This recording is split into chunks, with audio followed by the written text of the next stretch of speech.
Assalamualaikum warahmatullahi wabarakatuh.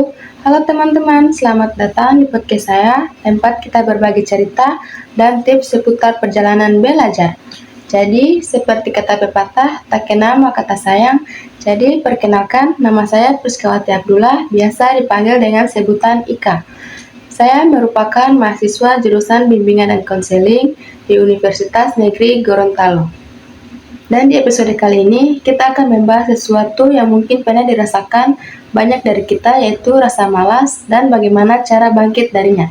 Nah, di podcast kali ini, kita akan mengobrol tentang perjalanan belajar saya, merentang dari masa-masa penuh gejolak di SMK hingga dinamika yang lebih mandiri, yaitu di bangku kuliah. Saya harap dengan berbagi pengalaman belajar yang lebih mendalam, kita bisa sama-sama belajar dan menemukan semangat baru untuk menuntut ilmu. Sebelum menyelam lebih dalam, saya penasaran nih, apa sih yang membuat kamu semangat belajar? Coba deh pikirkan sejenak, apakah karena cita-cita, dukungan orang tua, atau justru tantangan yang di depan mata? Langsung saja kita masuk dalam pembahasan. Jadi, saya berasal dari alumni sekolah SMK Negeri 1 Pageman Pantai. Di SMK, situasinya benar-benar berbeda. Kita langsung dihadapkan pada praktik kejuruan. Dulu, jurusan saya yaitu agribisnis pengolahan hasil perikanan atau disingkat menjadi APHPI. Awalnya, jujur saja saya merasa sedikit minder karena beberapa teman saya sudah punya dasar pengetahuan yang lebih kuat. Saya ingat betul, waktu pertama kali saya praktek membuat nugget ikan, rasanya semua bahan untuk membuat nugget ikan itu seperti teka-teki yang rumit. Contohnya seperti menghitung ikannya berapa kilo, garam berapa gram, air berapa liter, dan lain-lain. Tapi justru disitulah letak keseruannya. Di SMK kita nggak cuma belajar teori, tapi juga langsung mempraktikannya.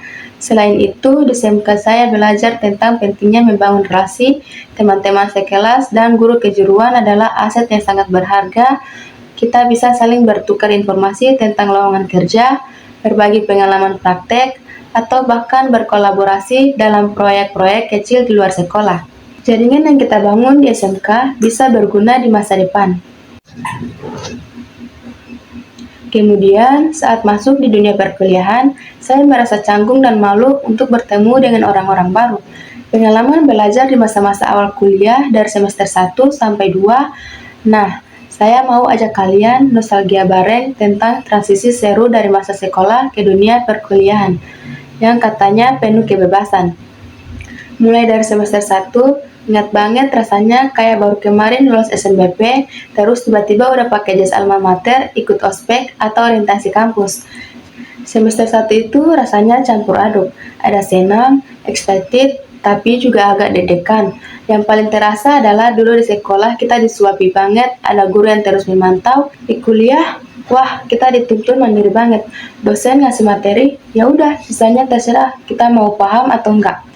Tugas-tugasnya juga beda. Kalau dulu mungkin cuma ngerjain soal, sekarang ada presentasi atau tugas kelompok yang butuh riset mendalam. Jujur, saya sempat kaget sama cara belajarnya, apalagi kalau ada mata kuliah dasar yang materinya padat banget. Pernah ngerasa kesulitan bagi waktu antara materi kuliah, tugas, dan kegiatan ekstrakurikuler. Pasti pernah kan? Selain itu, lingkungan pertemanan juga berubah. Dari yang tadinya sama teman SMK, sekarang ketemu orang-orang dari berbagai daerah, latar belakang yang berbeda-beda, tapi seru banget. Tapi juga butuh adaptasi, belajar berinteraksi, berdiskusi, atau bahkan berdebat sehat dengan perspektif yang beragam. Jujur saja, saya pernah banget merasakan fase malas belajar yang luar biasa. Waktu itu, kalau tidak salah, saya sedang mengerjakan tugas rasanya berat sekali. Materi yang rumit, tegang waktu yang mepet, dan godaan untuk menunda-nunda pekerjaan itu benar-benar menguras energi. Saya seringkali merasa tidak tahu harus mulai dari mana, dan akhirnya hanya menatap layar laptop tanpa hasil. Belajar itu bukan hanya tentang nilai atau gelar ya, ada pengalaman spiritual dan emosional yang juga penting. Saya seringkali merasakan kelegaan luar biasa setelah berhasil memahami materi yang sulit. Ada rasa syukur yang mendalam ketika saya bisa berbagi ilmu dengan teman-teman atau ketika hasil belajar saya bermanfaat bagi orang lain. Bahkan di saat-saat paling sulit pun, saya belajar untuk lebih sabar, lebih gigih, dan percaya bahwa setiap usaha pasti ada hasilnya. Proses ini benar-benar membentuk karakter yang menjadi lebih kuat. Jadi, pelajaran hidup yang bisa saya bagikan ke teman-teman adalah rasa malas itu wajar, tapi jangan sampai ia menguasai kita. Temukan apa yang memotivasimu, pecah tugas menjadi lebih kecil, dan jangan takut untuk istirahat. Ingat, setiap langkah kecil itu berarti. Mari kita tetap semangat dan menikmati setiap proses belajar, karena di balik setiap tantangan, ada pelajaran berharga yang menunggu untuk kita temukan. Teruslah berproses, dan teruslah bertumbuh.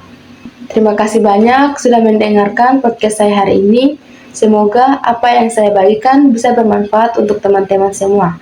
Sampai jumpa di episode selanjutnya. Bye-bye.